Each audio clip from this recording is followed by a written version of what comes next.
How to get unstuck and find your direction. Have you ever felt stuck because you have too many vague options you could take? Maybe you've got multiple opportunities and you don't know which path to take. This is what keeps most people, at least the ones I come across, trapped in their current situation.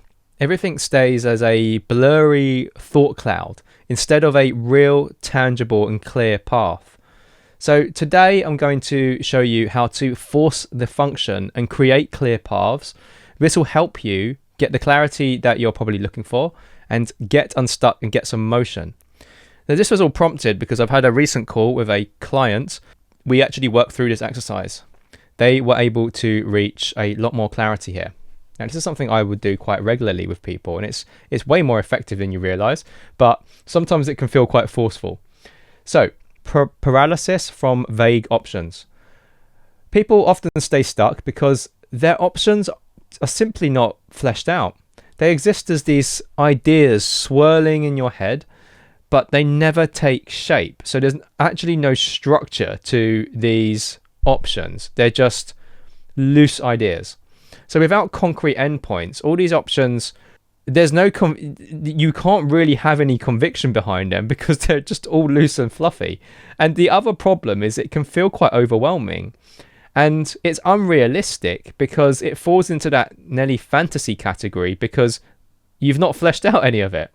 You end up always returning back to the situation you're currently in, which for the most part, especially if you're watching this video, so not for everyone, is the worst case scenario, which is staying exactly where you are. So just to give you a bit of a visual here, I want you to imagine you're at a train station and you're on a train headed somewhere you don't want to go. Each month of indecision, your other options, so you could always go to another train track. I can't think of a platform. That's what I'm thinking of. The other tracks. But these other tracks, they will drift further and further away, making them harder to reach. Why? Well, because your train is not stationary. It's leaving the station. It's moving. Hold on to that thought. We'll come back to it. But in addition, you can also think about it like trying to plan a trip. You generally don't just board a random train or flight. You pick a destination first, and then you map out the best route to get there. Your direction in life works the same way. If you don't define a destination first, it's really easy to just drift aimlessly on the train you're currently on. Now, it doesn't mean you will end up at that final destination, but you just have to have one in mind at the beginning to inform which platform you need to be on. So the core idea here is we need to force the function. We have to get you to make those assertive decisions. So the key to breaking free here is to stop thinking loosely about your options, right? We need to sit you down and actually get to fleshing these options out. Make them real by mapping them out very clearly.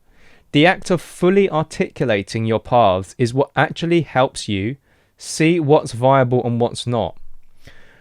The reason this works so effectively is not some kind of magical process. It's because the process fills in lots of blind spots. It exposes clearly unrealistic options, right? Things that you thought you could do in parallel that have to be done in serial and could take multiple years. And you're thinking, well, that clearly can't happen. So this is actually what happened with a client I was working with recently. And it makes you realize which choices are tangible. And you can only do that when you actually assemble it. And on the flip side, for the good ones, you start to realize that journey actually looks pretty cool. I'd actually stop off. Now, if you were doing a train journey, you pick a destination, you think, okay, so which are the train stations, or which trains do I need to take, and which connecting stops do I need to go to? And then you realize, oh, wait, that connecting stop, I've always wanted to go to that city too. And you realize not only is the destination good, but the journey is also good. Same thing with flights. If you want to go to somewhere on the other side of the world, you may say, okay, I want to go there. What flights are available? So you go on Skyscanner or Expedia, and then you search up different flights and you figure out, is there a direct flight? Is there what about a stopover? I've always wanted to go to Dubai. Let me do that one and I'll stop there. Oh, the journey sounds pretty cool. Okay. So only when you make a decision and force it do you get to the point where you can start mapping this out and you can start seeing the blind spots. Likewise, let's say with the flight or the train destination to another city in your country, it may take 52 hours to get there with all the connections, and you're thinking, no way, I'm not doing that. I'm not going on a sleeper. I'm not doing that. I don't even like the journey. It sounds really boring, and I'm just not going to enjoy it. In which case, that has also given you data. So I recently worked with a client completely stuck in this situation, but this actually happens really regularly, and I have to do this exercise quite a few times, and it always makes me want to create a video on it because it's quite difficult to engage with, because it is quite forceful in its nature to start with, but it's so effective by the end of it. And it just reminded me, because like I said, it happened very recently, and always makes me think, oh, this is such a useful exercise to do. So I thought I'd share it. Recently worked with a client, completely stuck, had multiple ideas about which direction they wanted to go in, but felt really overwhelmed. So what we did is we mapped out each option in full detail, defining clear endpoints. What income they would like, what the income would look like, what the lifestyle would be in that specific scenario, how they would feel in that scenario, what the journey would look like, how long it would take, flesh out everything there. Once they saw everything on paper, they immediately recognized their current situation, right? So we would create, say, 3 to 5 options. And, one of them is, it's like an ideal situation. One of them is a slight tweak. One of them is the same situation. And they realized the current situation is the worst case scenario by a long way. They just hadn't acted on it. And if you don't do these exercises, you realize that you can keep your mind just below the activation energy to do anything about it. And you stay in that denial phase and you think, things are just plodding along. Only when you do this, and you makes you realize, now obviously this only applies to people who actually don't like their current situation. I know plenty of people who really like their current situation. The train that they're on right now, they couldn't be happier. It's the best train, it's the best train leaving the train station. Great. But this is really for those who recognize that the train they're on, they don't like. The destination they're going to on this train, they also don't like. And doing this makes you realize that is all true. Nearly any other platform, and any other destination and any other train would be better, at least from the perspective of where you are right now. In which case, it's worth exploring these. You may change your mind after you examine this, by the way. Suddenly, attempting to try freelancing stood out as a clear and viable path, and this gave them the momentum and clarity that they didn't have before. Yeah, and so that's something that they are able to then work through and flesh out. Now, you want to continuously check the viability, whether it is possible, whether you still want to do it. And you can still always stay on the same train if you want to. But historically, when I've worked with clients, it has been a no-brainer that the one that they're on, they have gone way out of the station already. They're already due a big walk back to get on another train. They are certain this one, they do not want to be on it any longer. If you are that person, it is worth doing an exercise like this so it can help you realize this.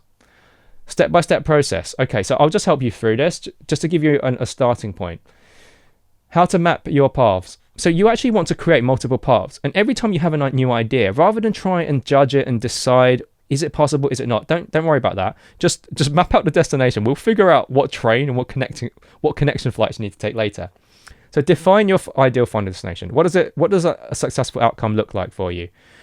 Be specific. So I always like to use, if people are looking to change their careers or start a business, we'll actually pick certain income, monthly income, yearly income, what kind of lifestyle it is, what work environment, daily experience. We can check things for the practicality of it. Is it actually likely? All of that stuff later. Just come up with the ideas first and we can order them. Then map the journey backwards. This is then like the trip planning phase. Then you can go backwards and figure out, okay, what trains do I need to take? What airplanes? I'll jump on Skyscanner and figure out what planes I can get there. Can I afford it? So here, Same thing. Identify the key connections. What might you need to learn and train for to get there? How many clients do you need to learn to build up the experience or the portfolio you need to get a stable set of clients? That's an example. What skill upgrades do you need to go to the next level in your career? So identify those key connections or milestones there that would make that any specific path work. Now, you don't have to go super detailed. To be honest, most people have not done any work on this, so actually just doing a basic one can be really helpful. Set a minimum success criteria. Define the minimum that would make each path a success. This prevents endless overthinking. Yeah, so this is another problem. Some people get caught in this cycle. There's a middle ground we need to find here. But if you can start this process, it can be incredibly helpful. It won't help everyone. Like everything, certain sets of instructions don't work for everyone. But if this is resonating with you, I definitely recommend it.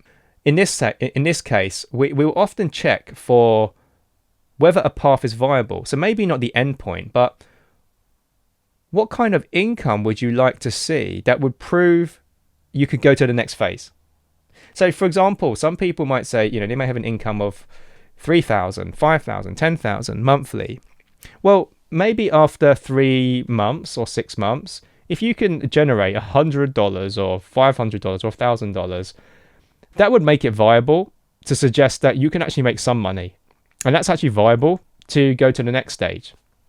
At the same time, if you can start making a baseline income for an option, that is a minimum success criteria for you. And of course, you can have an upper limit here where it could be sky's the limit. It could be unlimited. And that has been the case.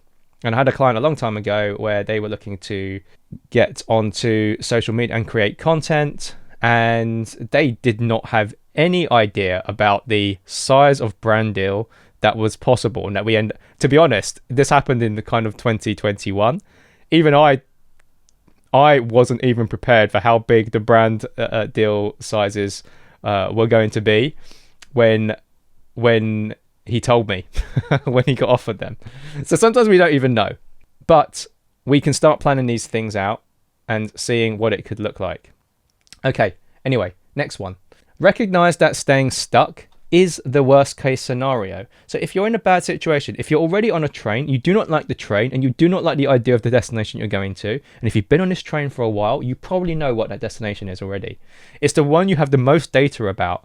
It's probably the one that you least want to be on. So remember, if you don't make a decision, you have selected that option.